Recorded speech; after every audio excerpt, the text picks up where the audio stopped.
Hello everyone and welcome to my November cottage garden tour. So today we're going to be taking a look through the garden in very late autumn, taking a look at how things are going this late on. Now we've got the first frost of the year somehow forecast for tomorrow. I can't believe that it's so late, but I thought it'd be the perfect time to show off everything that's happened in the garden and everything that's currently going on before that first frost hits and, everything really dies off. So, yeah, let's check this out. And if you're excited, leave a like and also subscribe. We're trying to hit 4,000 subscribers currently. I'd love to have you here on the channel. So obviously this isn't going to be as long of a garden tour as my previous ones because, everything has well and truly stopped flowering at this point, except a few odd things, which I'm going to get into. But I just wanted to give a little look at what's currently going on because I'm trying to do one of these every month. I've done it since April, so I want to keep that going basically. Now, first of all, my Prunus Amanogawa, the flagpole cherry tree, has completely lost all of its leaves and is now going to sleep for next year. So, this looked really beautiful over the autumn and I'm sad I didn't get a chance to show it off more in videos. I do have it in a few recent videos, but we got some very strong windstorms here recently and that very much took out all of the leaves on this. So that's a shame, but I got to enjoy it whilst I can, and I'm really excited for next year, next spring, when this comes up with loads and loads of blossoms. I'm really hoping it's going to look even better next year. This year, the blossoms weren't the best, so I'm definitely hoping next year it'll look even better. I will say my other trees here, which are just these cypress trees, I believe, they were already here, so I'm not 100% sure, but they're just evergreen, so they always look like this. Sometimes they go a little bit funny over winter, but we do have evergreen options, which is good, so plenty of stuff to go in the garden. Now, whilst I'm standing here, I have noticed that a ton of my bulbs have started to come up, as you can see here. These are all alliums, I believe. Alliums like to come up incredibly early on. There's another one, I think, and then if we kind of turn around, you can see loads more in here. So alliums like to come up really, really early and provide that little bit of foliage, I guess you can call it. It's nothing too interesting, but hey, it's kind of fun to see them come up so early and you can get excited for the next year. There are plenty more as well. Nothing for daffodils or tulips yet, as far as I can tell, but yeah, the alliums really like coming up early for some reason. Speaking of which, I have planted a ton of different bulbs in here. So, I'm really, really excited for the next year. I planted loads and loads of alliums. I planted loads of daffodils. I'm currently making my way through the tulips, which feels late for me. I know some people plant them extra late because of tulip fire. I personally am not too bothered about that. But yeah, these flower beds are now currently full of bulbs for next year, on top of the ones I had last year. So I'm really, really looking forward to them coming up. And now that I've actually, got my channel up and going, I can start showing them off immediately, which is really good. Whereas last year, my first tour was all the way in April. So really excited for when they come up.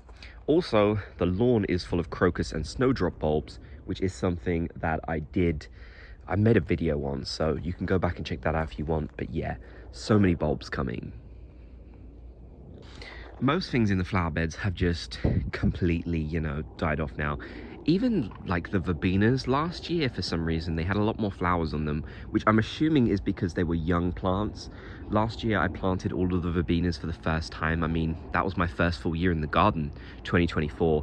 So I think that's probably why most of the seed heads have gone, not to mention the wind and things. So it looks a bit like a mess at the moment, At this time of the year, you do really get the temptation to cut everything back, but like I pointed out on my last video, I'm not going to be doing that because I'm going to save it for spring. It's better for the insects, and we can also collect some seeds then. Although I'm sure these verbenas are going to have already spread tons and tons of seeds in these flower beds, so I'm going to do some strategic picking up of them next year. You can start to see lots of foliage for the plants next year underneath the dead ones, which is definitely cool to see. So that's really exciting. This one, the Sambucus, is still looking great. I don't know if this is evergreen or not. I really have no idea. Again, this is a young plant, so I wouldn't be surprised at all if, it does die off a bit later, like I said. But I think any of the more established things are going to, probably die off a bit earlier just because they're going through the usual cycle, whereas things that have just been planted are on a kind of different schedule because, you know, they're different. It's hard to explain, but yeah, hopefully that makes sense. You can still see some growth as well coming through for like things that want to try and flower, like these echinops. I don't think they're going to turn blue, but it's kind of cool to see. I mean, the reason why I say that is because these echinops here have been, you know, I cut down the whole plant and they've been coming up for ages, but they're obviously taking a really long time because the conditions just aren't right and they're getting very little sun now. So yeah, you know, they're probably not going to flower this year, but it's kind of cool to see them try at least with a second attempt. I mean, when you look at how dead these ones are, it does make you kind of excited. I mean, things like the Rudbeckia are completely dead now. You can see the new growth at the bottom coming through, the very little leaves, which is exciting. So really looking forward to seeing them next year. We do actually, though, which is quite interesting, have a fully in bloom, beautiful looking Rudbeckia, which is because I actually moved a lot of these plants around and then I cut them back. And I did this in like, I think August. So they've had a proper chance to flower again, which is really cool. Definitely a success, which is great because, you know, I wasn't sure if these would come back, and a lot of things didn't when I cut them back for a second flowering. So a huge success to, you know, see these come back and fully flower again. I mean, these look great. This plant here is probably the best looking thing in the entire garden right now.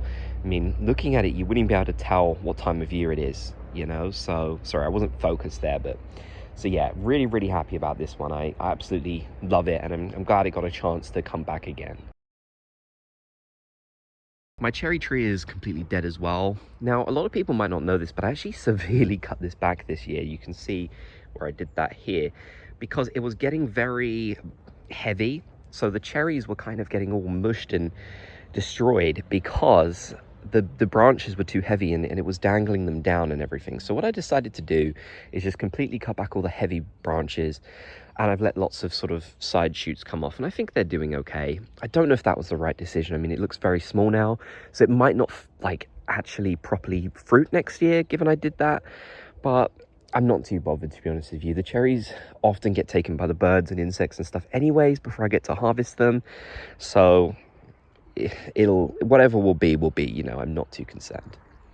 This is still in flower, the Rudbeckia Herbston. I always mispronounce it and people come for me in the comments. I don't blame you, to be fair. I'm always happy to be corrected, but some things I just struggle with, so I'm sorry. But yeah, it's looking nice still. You know, the whole actual plant is completely dead. The one in the middle looks fine, but that's a new one that I just planted this year, as you can tell by how short it is. So yeah, the flowers are still looking nice, but the actual plant, I did notice though down here, it is trying to go again, and that's because this year has just been so mild. I mean, we've had a lot of rain recently, but that's it. Aside from that, it's been an incredibly mild year, not that cold at all. It's only really just starting to get cold now, which is ridiculous. You know, we're in mid-November and it's getting cold for the first time. So it's been a very odd year, and I really don't I don't know how to feel about it. It's been good, it's been bad. I guess you could say that about every year though, to be fair. Interestingly, over here I have noticed that I've completely forgotten the name. It's like a scabiosa. I can't believe I've forgotten the name. It's been so long, I think, since I've seen some of these plants, but I'll put it on screen so you all know what it is. I can't believe this is trying to flower again. I mean, look, you've got the whole dead bit here, and yet it's trying to come back. I don't know how this is going to affect it next year. Hopefully it won't be a problem. I just do find it a bit odd that it's doing this. Also, this buddleia is starting to look really horrible in the cold now. The leaves go like I don't know how to describe it. They sort of go gooey. That's a horrible word to use, but it's true. Gonna give this buddleia a really good cutback because the shape of it is kind of going horrible, and you have to be really harsh with these if you want them to have a nice shape. So yeah. Also, whilst we're over here, wildlife pond is still doing good. Gonna need a bit of a clear out of all the leaves and stuff, but obviously it is a wildlife pond, so I'm not going to do too much with it. But yeah, the frogs have been using it. I haven't actually seen them, but I've heard them. They're very loud. I think they mostly come out at night. But yeah, they've been loving it, which makes me really happy. A lot of the stones and stuff have kind of moved away, as you can see, so the liner is a bit more exposed, so I might have to do some more things to help with that. But for now, I'm very pleased with the progress of this, and, you know, the fact that things are actually using it. I think that's great. Yeah, so basically, a lot of things just need to be let to go to sleep now. We still have some of these, which are the dianthus, which are looking great. Again, I think they're very confused about the time of year. These are all in pots, my annuals. Gonna have to put away my dahlias really soon as well. I'm gonna let that first frost hit and then put them away. Apparently that's what you're supposed to do. But yeah, there's not really much else to talk about, honestly. I know it's a very short tour. It's not as exciting as my other ones, but that's just kind of what this time of the year is like. So let me know what's going on in your garden at the moment. I would love to hear. And if you made it to the end, consider subscribing. I would love to have you here on the channel. Thank you for watching.